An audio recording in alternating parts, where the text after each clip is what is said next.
Sejam todos bem-vindos a mais esse episódio do nosso podcast, hoje o episódio número 62.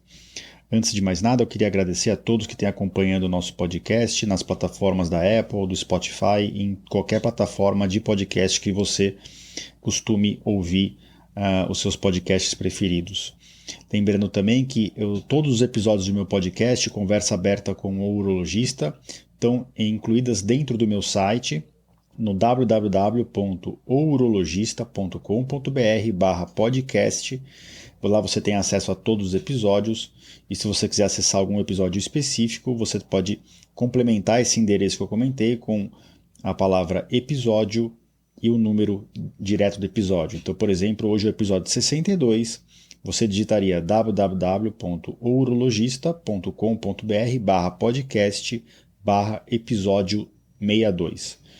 É sempre um prazer estar aqui com vocês e hoje a gente vai falar um pouquinho sobre incontinência urinária após o tratamento do câncer de próstata. Eu vou focar um pouquinho mais na parte cirúrgica do câncer de próstata, né? Quem operou depois, quem teve incontinência urinária depois do tratamento cirúrgico, mas eu vou comentar também para aqueles que têm incontinência urinária após radioterapia, já que a radioterapia é uma opção potencialmente curativa para os tumores de próstata e a gente sempre tem que discutir risco e benefício com os nossos pacientes.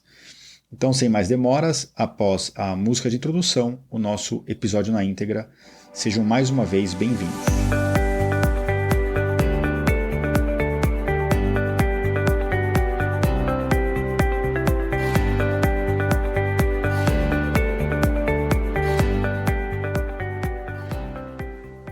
Bem-vindos ao podcast Conversa Aberta com o Urologista.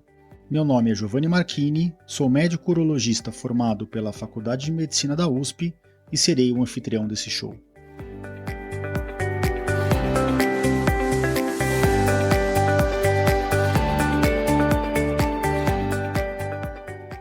Nesse podcast, queremos compartilhar conhecimento confiável e de qualidade sobre saúde. Com um formato único e inovador e sempre com o foco no paciente, nós vamos esclarecer as suas dúvidas, trazendo todos os ângulos das situações vivenciadas no dia a dia da urologia.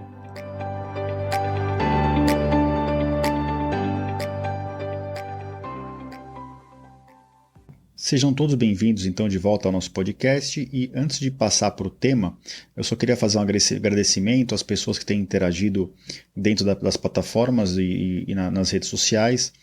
Deixar um abraço para Ceissa Ferreira, para NPS Brindes, Ieda Maria Tavares e para Simone Segatel, a Simone inclusive, que é uma seguidora do Instagram que sempre interage muito. Queria deixar aqui meu agradecimento aos comentários que foram feitos do último episódio do podcast, que foi sobre a fruta carambola.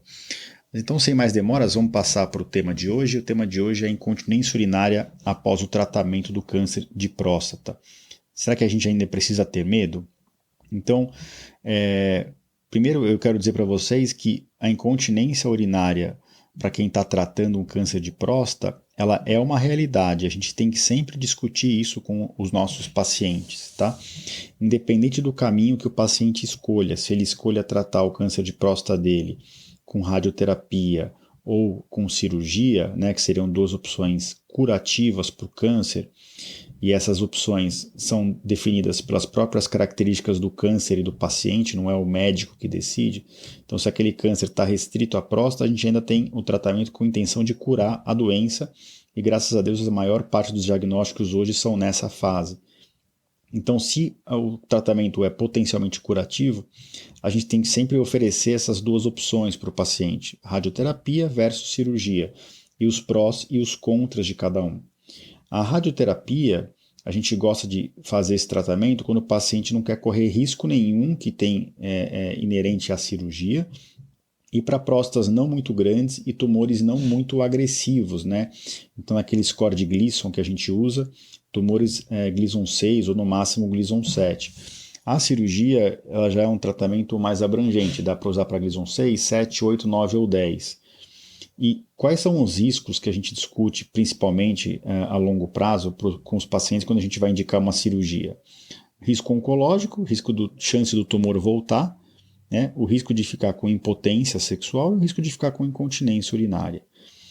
O risco oncológico, a chance de ficar livre do tumor com a cirurgia é um pouquinho mais alta do que com a radioterapia.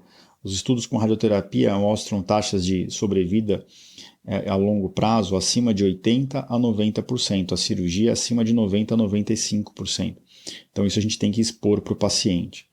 E a cirurgia tem os seus riscos, risco de impotência e de incontinência, fora o risco de sangramento, riscos do ato operatório em si, que não são motivo desse podcast aqui. Mas os dois riscos, as duas sequelas, né, que a gente fala a longo prazo, que a gente tem que sempre discutir com o paciente, são incontinência urinária e impotência sexual. E isso também acontece com radioterapia. Os mecanismos pelo qual isso acontece na radioterapia são diferentes. E o timing também. Enquanto na cirurgia esses riscos são bem imediatos, operou nos próximos meses é que já vai ser definido se a pessoa vai ter algum grau de impotência ou de incontinência. Na radioterapia isso começa a aparecer após alguns meses ou mais comum após alguns anos. Depois de 5, 10 anos é que os pacientes que fizeram radioterapia para câncer de próstata começam a apresentar esses sinais de impotência e de incontinência. E alguns estudos sugerem que depois de 10 anos os índices são muito parecidos, né, de impotência e de incontinência. Se você for avaliar todos os pacientes que fizeram prostatectomia e considerar os primeiros meses, mais de metade desses pacientes tem algum grau de incontinência urinária, né, cerca de 40% a 60%. E por que isso? Porque depois da cirurgia o paciente fica alguns dias ou até 1, 2 semanas com uma sonda vesical na bexiga, né? Quando a gente tira a próstata, a gente reconstrói a via urinária ali, a gente une a anastomose, né? Faz uma anastomose da uretra com a bexiga, onde era a próstata, e o paciente fica com uma sonda moldando essa junção internamente. E como a bexiga fica um tempo com a sonda dentro dela, ela fica sem funcionar direito, né, sem expandir e esvaziar, por 1 a 2 semanas. Então, quando a gente tira a sonda, enquanto a bexiga vai se funcionalizando novamente, é comum ter incontinência urinária. Some-se a isso o trauma temporário que é feito nos nervos, que cuidam da continência urinária, nos músculos, que isso acontece durante a intervenção cirúrgica. Então, mesmo quem opera com as técnicas mais modernas pode ter alguns dias de perda de urina no pós-operatório. Isso é bem frequente, isso não tem que assustar o paciente, né? Então, a incontinência urinária definitiva, que vai durar para sempre, não tem nada a ver com esses números de 40% a 60%. Então a gente sempre orienta, olha, depois de tirar a sonda, a gente até orienta pôr um forro, uma proteção, uma fralda masculina, que é comum ficar perdendo xixi alguns dias. E com o passar dos dias a bexiga vai voltando ao funcionamento normal dela e isso vai cedendo. Mas qual que é a minha chance de ficar com perda urinária, né? Qual que é a incidência de perdas urinárias definitivas? Isso chega a 5 a 15%. Então, de cada 100 homens que fazem uma cirurgia de próstata, 5 a 15 vão ficar de forma definitiva vazando, perdendo um pouco de urina sem conseguir controlar essa urina. E por que 5 a 15%? Porque depende de vários fatores, depende do paciente, da idade, de vários fatores. E hoje o fator que a gente consegue controlar melhor é o tipo de cirurgia. Enquanto na cirurgia aberta, na prostatectomia radical aberta, convencional, clássica, esses números chegam a 10, 15%, nas técnicas mais novas por vídeo, principalmente com a robótica, esses números são, em geral, de 3 a 5%. É muito raro, nunca tive no consultório um paciente que ficou perdendo urina, mas os cirurgiões de alto volume de próstata, que operam 50 pacientes por mês, relatam isso mesmo, que é de 3 a 5% acabam tendo algum grau de incontinência urinária após a cirurgia. Isso a gente considera depois de 6 meses, 1 ano, né, que é o tempo que pode demorar para a continência urinária retornar ao normal. No pós-operatório, a gente orienta o paciente, mas mesmo antes no pré-operatório, qual que é a conversa que eu sempre tenho com o paciente? Que se ele optar pela cirurgia, mesmo que aquela consequência, aquela sequela ocorra no caso dele, sempre tem como tratar, tanto do ponto de vista de potência sexual quanto de continência urinária. Ninguém precisa ficar com a urina vazando para o resto da vida. Né? Vocês devem conhecer pessoas que têm incontinência urinária de esforço, né? Mulheres, e isso compromete muito a qualidade de vida. A pessoa sempre se sente molhada, sente o cheiro do xixi, fica muito incomodada. Muitas mulheres param de sair de casa, compromete a qualidade de vida, né? De forma significativa, comprovada isso por vários estudos científicos. Então, o paciente que tem incontinência urinária, seja homem ou mulher, e aqui especificamente os homens que são operados de câncer de próstata ou que têm incontinência urinária pós-radioterapia, eles devem ser tratados, porque senão a qualidade de vida vai lá para baixo. A incontinência urinária pós-radioterapia é um pouquinho diferente. Ela costuma demorar um pouco para aparecer, mas é uma incontinência urinária de característica distinta da incontinência urinária da prostatectomia radical, né, da cirurgia. Enquanto na cirurgia a incontinência urinária é mais parecida com uma incontinência de esforço, né, ou seja, olha, na hora que eu levanto, vaza urina, na hora que eu pego um peso, vaza urina, na hora que eu tuço ou espirro ou dou risada, vaza urina. Na incontinência urinária pós-radioterapia, é mais comum que essa incontinência seja por urgência, seja por uma contração exagerada da bexiga, ou porque aquela bexiga não está cabendo urina direito. A radioterapia pode gerar uma reação de cicatrização inflamatória na bexiga. Então, é aquele paciente que fala, toda hora tem que sair correndo no banheiro, senão vaza, né? Independente do esforço que ele está fazendo. Parece que eu vou no banheiro, não esvazia tudo e logo eu tenho que voltar para urinar. Às vezes até a incontinência urinária pós-radioterapia vem com um pouco de sangue. Então são incontinências urinárias de características diferentes e de tratamentos diferentes. Quando o paciente pós-prostatectomia refere para a gente que tem incontinência urinária, a gente começa o tratamento já, a gente não fica esperando, né? Mas a gente tem que fazer uma investigação. Então, o paciente voltou comigo depois da cirurgia, com 30 dias da cirurgia, e fala, doutor, estou perdendo um pouquinho, ainda mais estou. Principalmente quando eu estou com a bexiga cheia, quando eu estou um pouco mais ansioso, quando eu tomo muito café. Então, a gente tem que investigar esse paciente. A gente começa a investigação com um exame de urina, tá? Isso é básico. O paciente ficou sondado há algum tempo, então ele tem que fazer uma urina urocultura, até para ter certeza que não está ainda em fase de cicatrização, que vem um pouco de sangue no exame de urina 1, ou que não está com uma infecção urinária que demanda tratamento. Aí a perda é pela própria infecção e não pela cirurgia em si, né? É pela consequência da cirurgia que é a infecção que o paciente acabou desenvolvendo. E aí a gente tem que dar um pouco de anti-inflamatório, mas principalmente antibiótico, tá? E a gente começa com ultrassom, mas em geral a gente acaba, naqueles casos mais graves de incontinência urinária com frequência, depois de 6 meses da cirurgia, se a gente quer ter certeza do tipo de incontinência que a gente está lidando, até para programar melhor o tratamento, o exame que a gente tem que pedir é o exame de urodinâmica, né? O exame de urodinâmica completo, que é um exame que avalia não só o formato da bexiga a gente acaba avaliando pelo ultrassom, né? Que eu já comentei que a gente pede geralmente já depois de 30, 45 dias da cirurgia. Mas não, a gente quer ver o funcionamento da bexiga. Então eu já tenho um episódio de podcast sobre isso, né? Que é o episódio 59, que eu falo sobre o exame de urodinâmica. Quem tiver curiosidade, por favor, acesse esse episódio.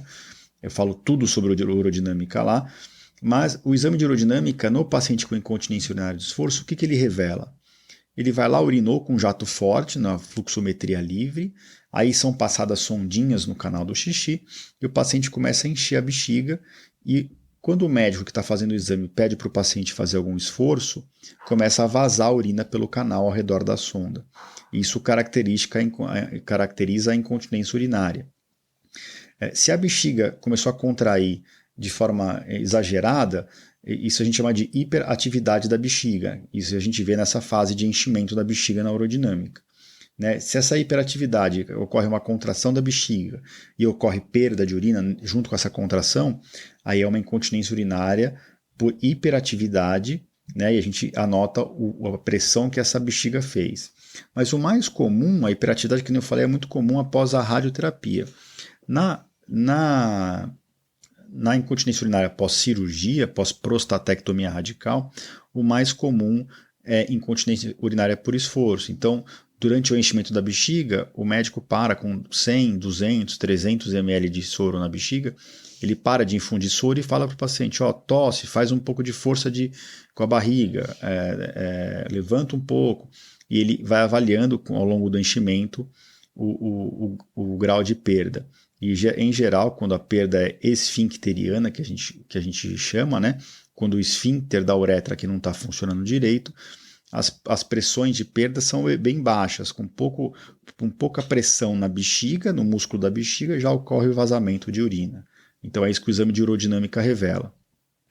Vou ser bem sincero com vocês, faz tempo que eu não vejo um exame desse, né? Desde que surgiu a cirurgia robótica, acho que a gente faz quase 100% das cirurgias robóticas hoje, 99,9%, e incontinência urinária definitiva, depois de 3, 6 meses, depois da cirurgia, mesmo na cirurgia aberta convencional já era raro, na robótica é realmente raríssimo.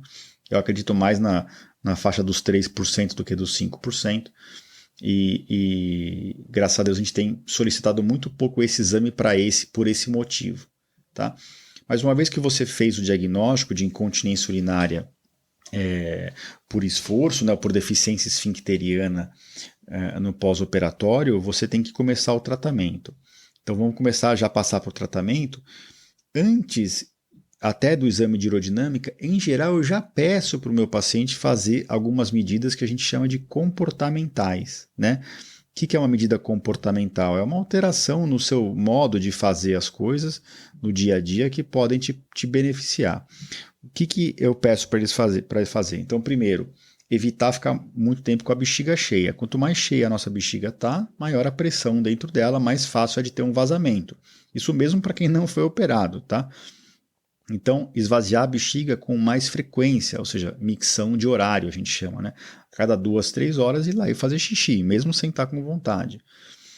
Micção programada, ou seja, olha, eu vou fazer uma caminhada de 2 horas, de 1 hora, urina logo antes da caminhada. Eu estou acordando molhado à noite, bebe menos líquido 2 horas antes de deitar, controla, né, controle da ingestão de líquidos, e vá ao banheiro urinar logo antes de deitar. Isso impede o enchimento rápido da bexiga à noite.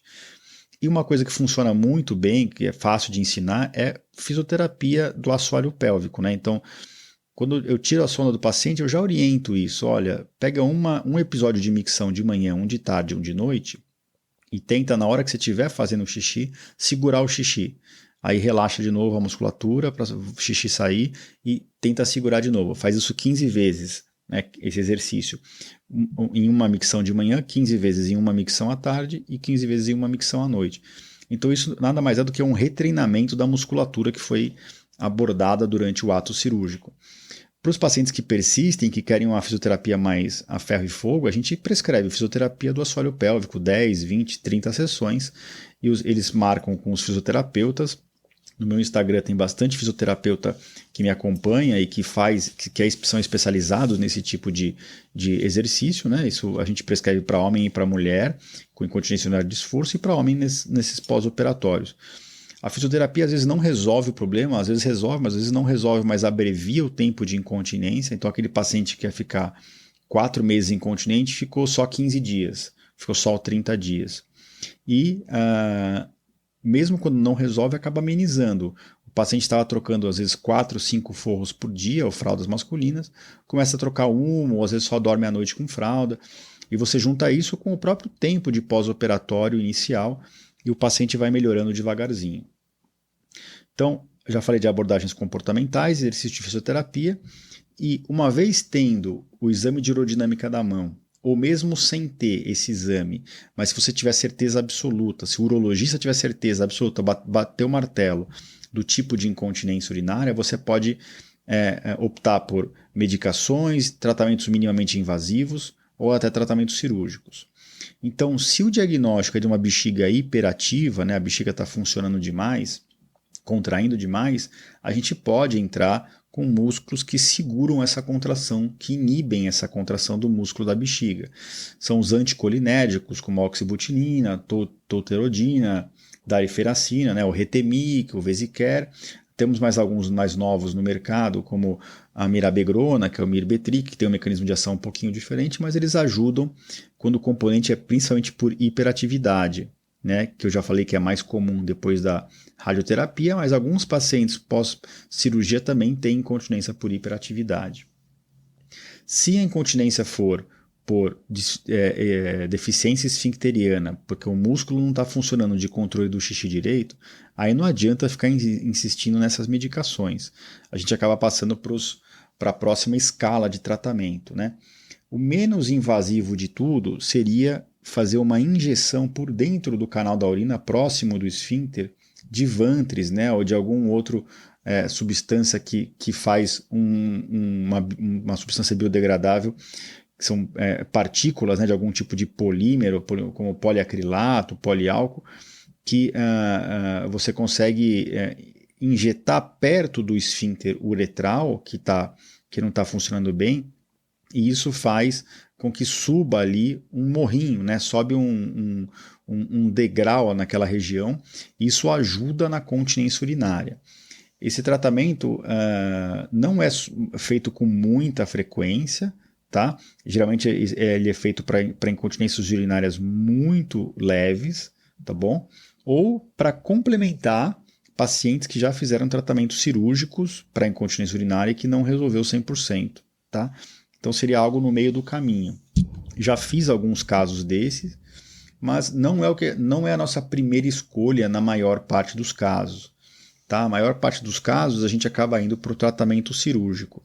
E o tratamento cirúrgico tem basicamente duas opções, né? Existem os slings masculinos e o esfíncter urinário artificial. O sling masculino é uma imitação do sling feminino, que é usado para incontinência urinária de esforço na mulher. Né? É um aparelho um pouco diferente, né? É um material que a gente implanta, é uma cirurgia em que a gente coloca como se fosse uma almofadinha embaixo da uretra do paciente, do canal da urina, que está se movimentando em excesso, e a gente usa esse tratamento principalmente em pacientes com incontinência urinária não grave, né? Com perda de urina com menos de 500 ml por dia, usando poucos forros, e de preferência em pacientes que não fizeram radioterapia após a cirurgia de câncer de próstata, né? Porque às vezes a gente faz a cirurgia do câncer, se o PSA volta a subir depois de alguns meses ou anos, às vezes a gente acaba indicando uma radioterapia do leito ali.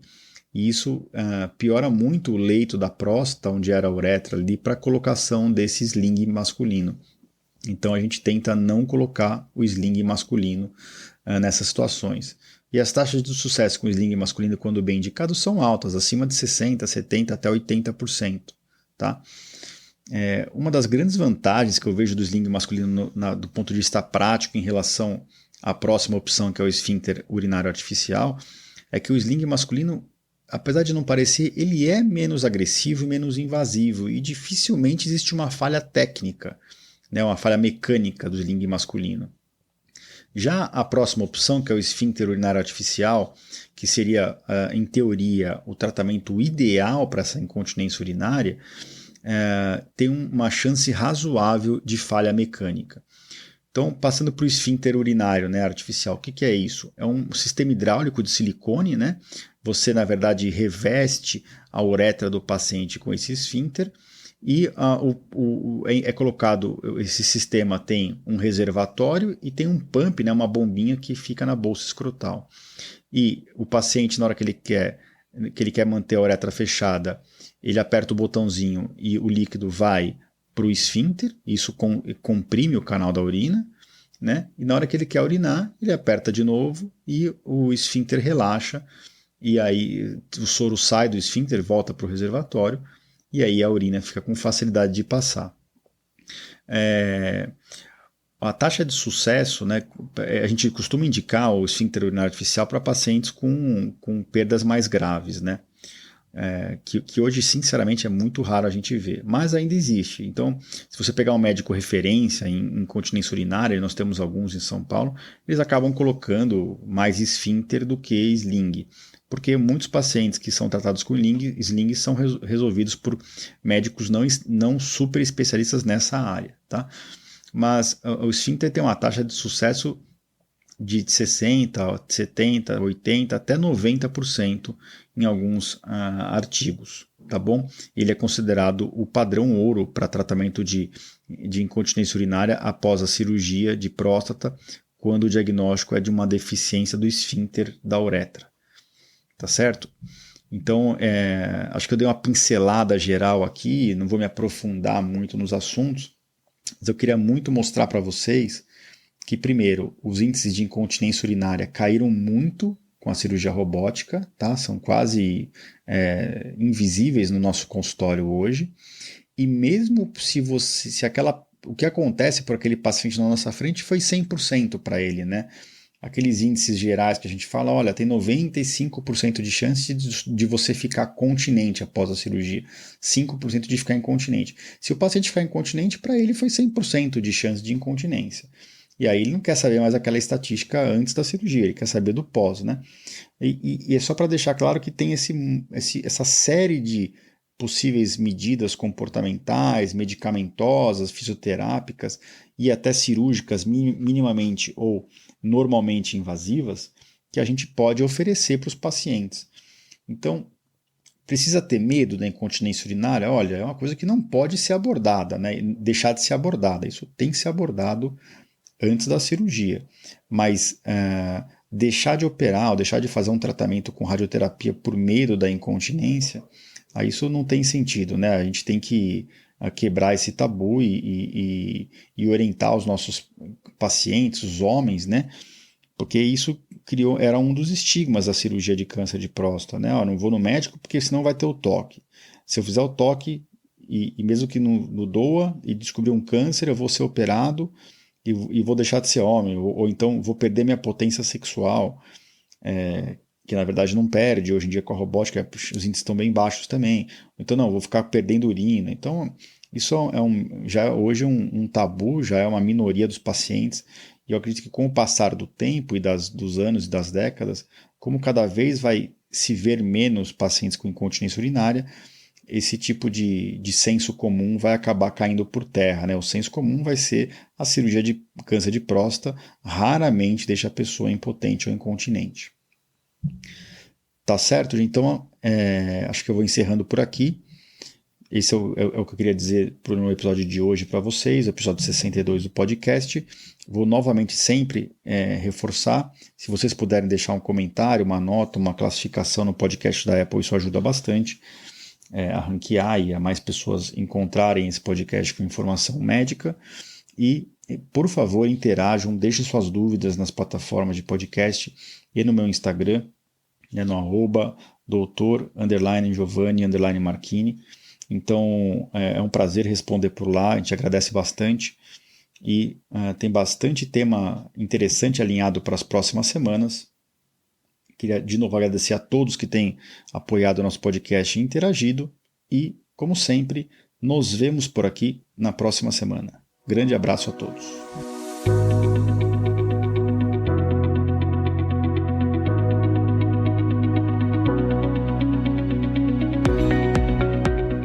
Você ouviu a mais um episódio do podcast Conversa Aberta com o Urologista.